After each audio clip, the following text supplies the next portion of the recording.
Hello, friends, and welcome to the Virtual Strangers review discussion of Resident Evil 7.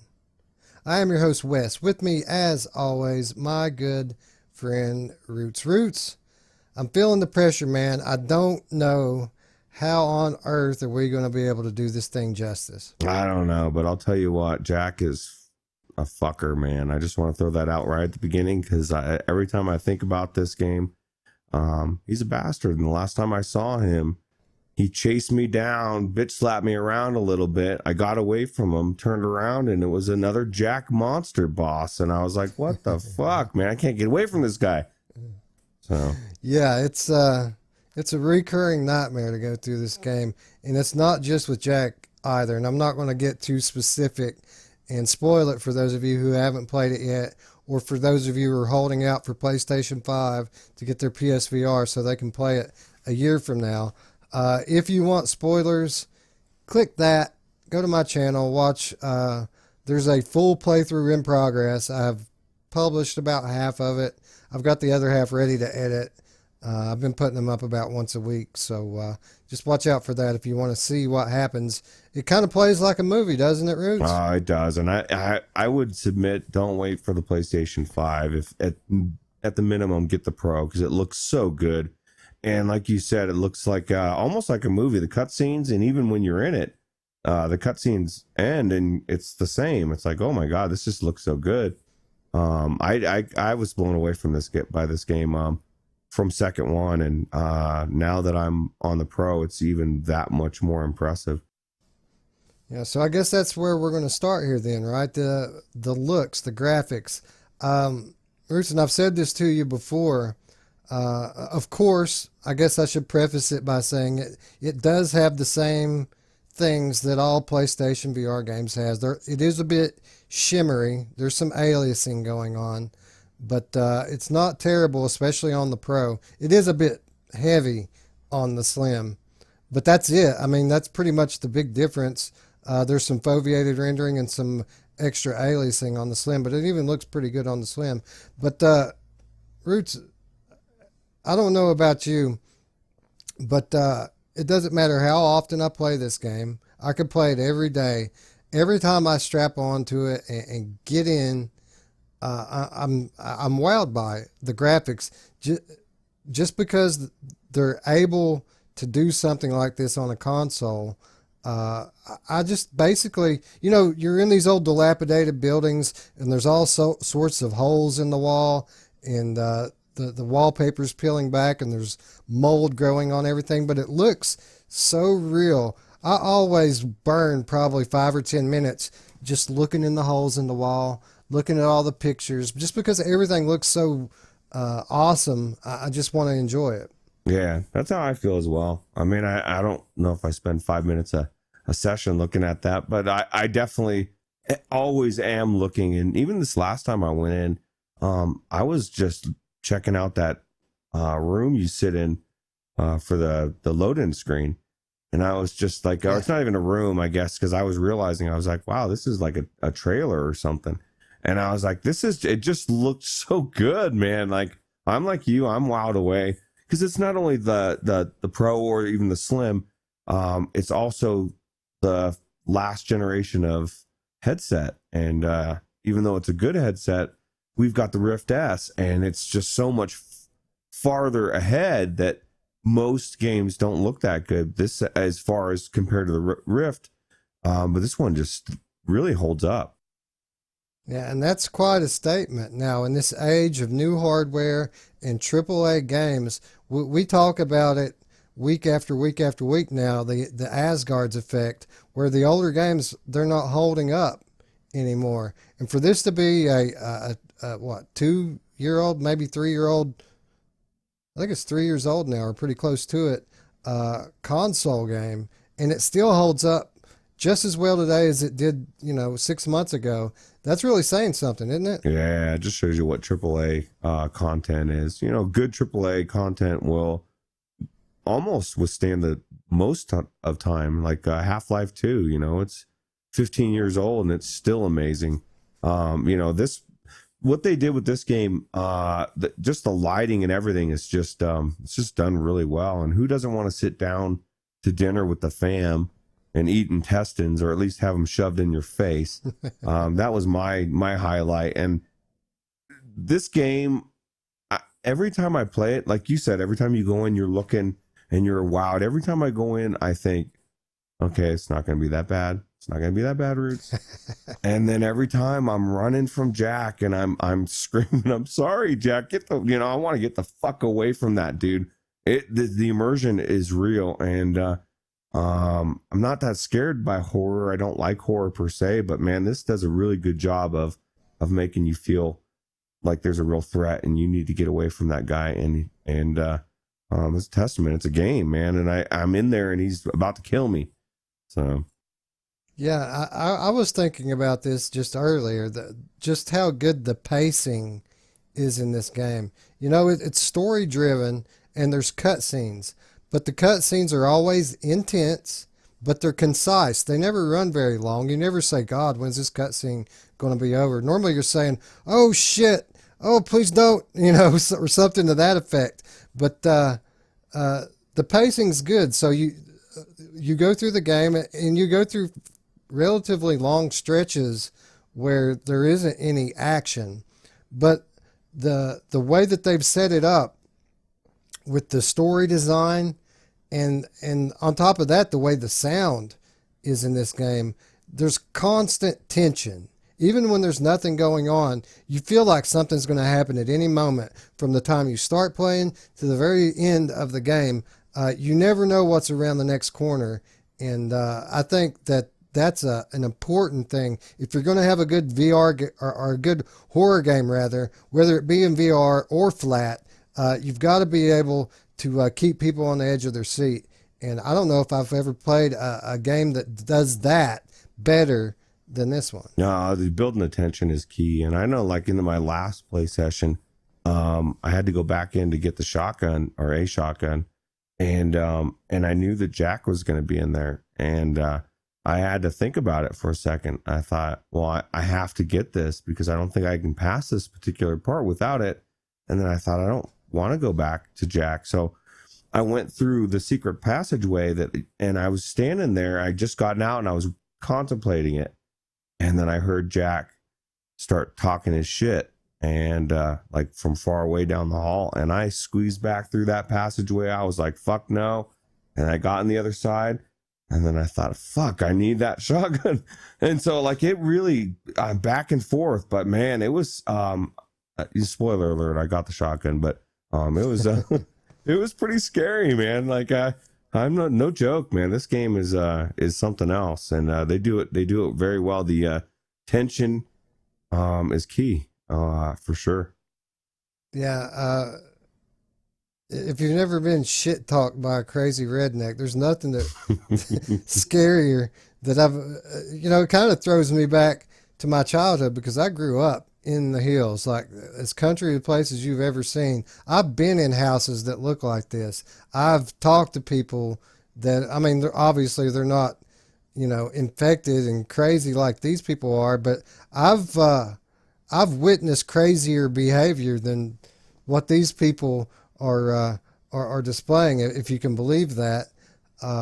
So yeah, it kind of throws me back to some things that I've experienced earlier in my life, and I guess that makes it all the more scary for me. Yeah, man, this is some crazy ass shit, man. I never had crazy hybrid, animal people come after me or anything, but as far as the shit talking goes, I've heard that all before. Oh yeah. Well, I'll tell you what, when Jack was saying, hey, piggy, piggy, piggy, and he's talking about eating me and I'm running, I didn't take kindly to that. And so I have this personal vendetta with Jack. And so it's the gameplay on this, I guess we can go into gameplay as far for next, right, is just next level as well. As you can see, there's multiple things coming at you, different weapons, puzzles, just ammo. I mean, you must have been in hog heaven. You love to conserve ammo. I hate it. So it was not hog heaven for me, but it's very strategic. You really can. Even at one point, Jack is is telling you, you shouldn't. I was shooting him. He's like, yeah, you're wasting your bullets. He's trying to help you, but it's weird, right? Yeah, I personally, my play style is I love games that that reward you for being patient and observant and conservative. So even if like you're not the best at playing the game, straightforward like everyone else, you can use your mind and use a little bit of will and patience to to beat it easier than the conventional way a lot of the times. And I always feel accomplished when I'm able to do that. When I'm able to just it's kind of like loopholing the game in a way. It's not supposed to be played that way, but if you can conserve ammo and all your big guns till the boss fight in a game, boss fights generally tend not to not be very difficult. It's not, I don't know if it maybe not intended, but I mean it's smart and it's something that they probably know that it would be a good idea. I mean, conserve it for the last guy and pull that nail out of your hand or whatever's going on in there. That is, I've seen some stuff I've never seen. So, this is actually really cool, crazy shit in this. But anyway, I'm getting sidetracked. Yeah, but as far as the gameplay goes, this is a gamepad only game. There are no motion controls, and in a lot of VR games, that's a hindrance. But you really don't think about it in this game, do you? No, because everything moves so well, and it's just like a normal game. You're running around, and it's the 3D so good. And the gameplay, I mean, obviously it would be better if we did have hand presence, but what isn't? But like you said, even the aiming of the gun is really good with gaze based, I think. Yeah, Right. it is, and we've talked about it recently on this channel how difficult it is to get stealth, good stealth in a VR game, and good stealth is stealth that you want to do because you don't want to be found. And again, I don't think there's a better example than this game right here. And it progresses. I'll say that as you go through the game, the more stealthy that you want to be. Yeah, it's definitely a very stealth based game, especially when Jack's chasing you through the kitchen. So yeah. But it immerses you because even though you don't have hand presence, the big difference from what I hear between playing it natively in VR and playing it on Vortex is the sixth off head movement. You can move your head anywhere, and when you're trying to be stealthy, there are times when it helps to hide behind something and just kind of peek around it to see what's around the corner, because stealth is a big part of this game, and the fact that the stealth sequences are so well done has a lot to do with the immersiveness. I would love to try this on Vortex actually, just to see if that was much of a difference. But I mean, I don't know if the jank or if there is much jank to it or whatever, because you'd also get the increased resolution of the computer as well, and the obviously the screen. So maybe I'll try that out sometime. Yeah, it'll be one of the first things I try in Vortex just because I love it.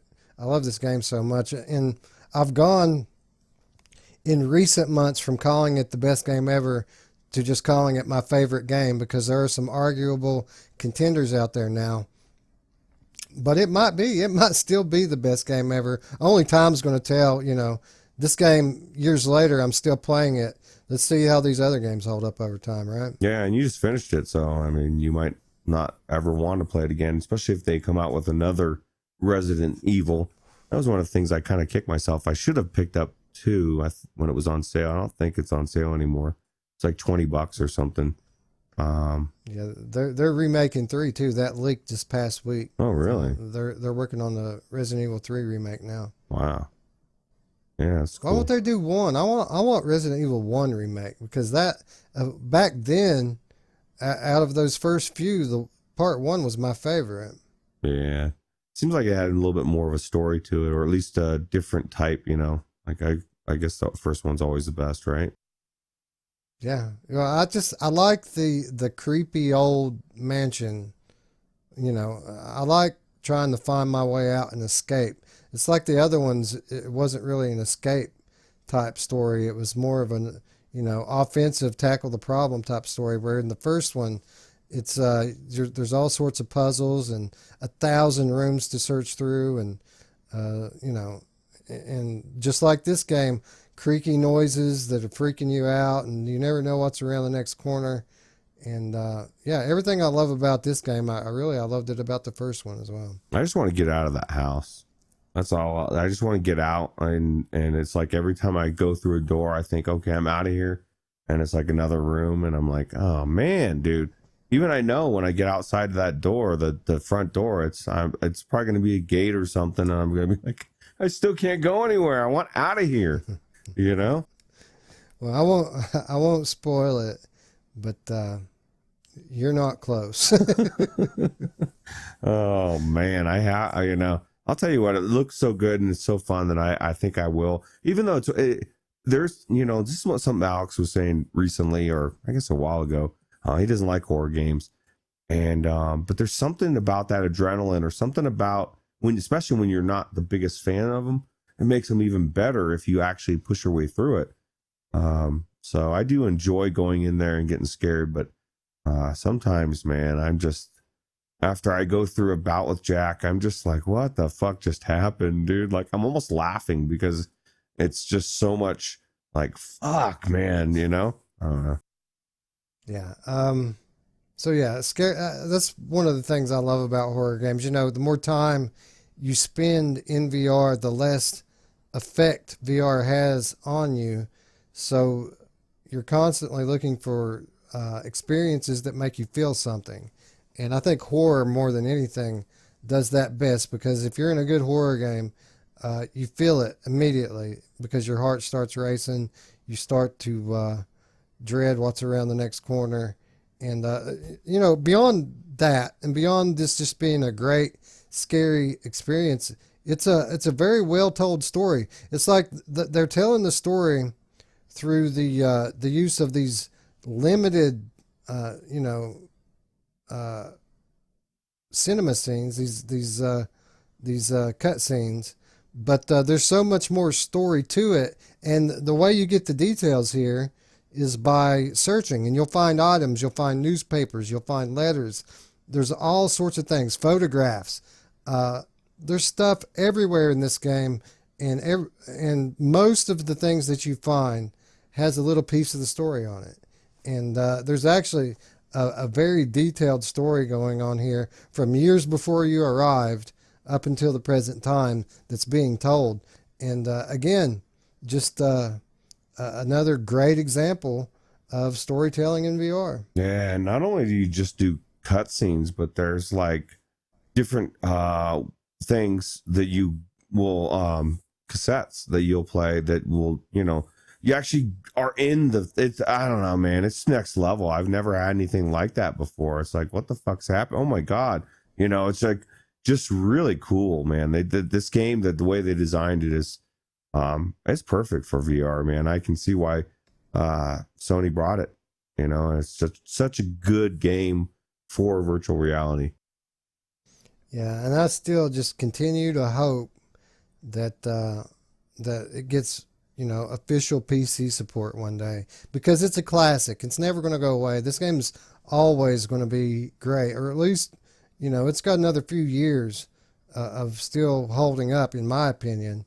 And I think it's a shame that so many PC gamers out there have never experienced this in fully officially supported VR. I think it will eventually. People are so negative about it, but there'll come a point where it's just, there's not making any money on it anymore. Maybe they'll sell the rights, or who knows. Yeah. Well, there is a ray of sunshine, and for those of us who like to have all the VR instead of just picking a side, we do have PlayStation 5 coming. And as beautiful as this thing looks on a PlayStation 4 Pro, PlayStation 5 is supposed to be just next level hardware as far as consoles are concerned. So at least there's that. Even if we never get to see it on PC, those of us who are anxiously awaiting on PlayStation 5, at least we're likely to to see this at its full potential when that day comes. Wouldn't it be cool if you they had a like a patch, you know, for with the PlayStation 5 with the new game consoles for hand presence with the new controllers, and you know, I'm assuming once that the new thing drops, you'll start seeing developers start, you know, working on that, kind of like what they have index, you know, patches for games and stuff, right? Yeah, yeah, you would think it because that's how they implemented, you know, the PlayStation 4 Pro. They didn't really allow the developers to change the game on a significant level, but when the Pro came out, they allowed developers to patch the game to improve the quality of the game, and most of your very good games on PlayStation VR support Pro enhancement, they call it, and this is one of those games. Oh, cool. Yeah, and that took out for this one, and as well as a couple of others that we've talked about in the past. The foveated rendering is the biggest thing, you know. I noticed it when I got in. I mean, or didn't notice it, I guess. It's just, wow, this just looks so amazing everywhere, you know. Yeah, it takes that blur away, doesn't it? Yeah, absolutely. It is one of the ones, and that's one of the reasons I'm assuming you. And the other one was Farpoint, right? And these are the two top ones that look so amazing on the Pro, is because you notice that that blur is gone, and now everything's detailed at the same time. So yeah, those were my two must check out games. You know, first and foremost on Pro. Skyrim is another one that makes a big difference on. But if you've already played Skyrim on PC modded, stepping back to a Pro is probably not going to really impress you that much. But for the people who were playing Skyrim on the Slim, it's a world of difference on the PlayStation. I would imagine, yeah, all the different foliage or whatever, you know, just the sharpness. Yeah, it makes a big like the draw distances are way farther out. Everything. Yeah, yeah, that's good. All right. Well, in case you guys haven't, you know, got the message yet, this game is a masterpiece, and it retails full price now for $20. I mean, it's a no-brainer for $20. And today, as I'm recording this, it's actually on sale for 25% off. You can own this for $15, and I think anybody that has PlayStation VR doesn't have this yet. Man, what are you doing? Yeah, because you said it's what, if you went through it just at an average clip, it's a what, 8 to 10 hour game. You know, if it's less, it's a 12 to 16 hour game, just because he likes to look around and search, and you know, he's usually recording, so he's explaining stuff. And for me, it'd probably take, I don't know, 30 hours, because I'm gonna be not doing shit. I don't even know what I'll be doing half that time. So yeah, it's a no-brainer. It's a great game. I mean, it's hard to criticize. It's hard to find negative things beyond what I already said about it being a little bit shimmery. I mean, the graphics are beautiful. The sounds are creepy. There's always these ambient noises going on to help build the tension as you're exploring these places. The storytelling's top notch. It's totally replayable just based on, you know, the quality of the gameplay. And the gameplay's fun. There's puzzles, there's action sequences, there's exploration, there's stealth, there's everything. I mean, it's about as close to a perfect game, in my opinion, as you can get on Gen 1 PlayStation hardware. Yeah, it's probably the most AAA game you can get on the PlayStation console to begin at all. You know, it's that good, right? Yeah, it is that good. Anyway, I think that's going to wrap up our review discussion here of Resident Evil 7. Have you played it? What did you think? Are you going to buy it? Let us know in the comments down below. And also, you will find in the description an invite link inviting you to join our Discord. We're in there every day. We're getting quite a nice sized community going on there now, aren't we, Ruuts? Yeah, for sure. Yeah, we're all in there every day talking VR games. And if you can't get enough on the channel here, you can get us in there pretty much anytime, all day long. So be sure to check out the Discord. For those of you new to the channel, of course, don't forget to subscribe. Click the bell to keep up with all of our content. And for Ruuts, I'm Wes. Thank you for watching, friends. We'll see you tomorrow. Bye bye. Take it easy.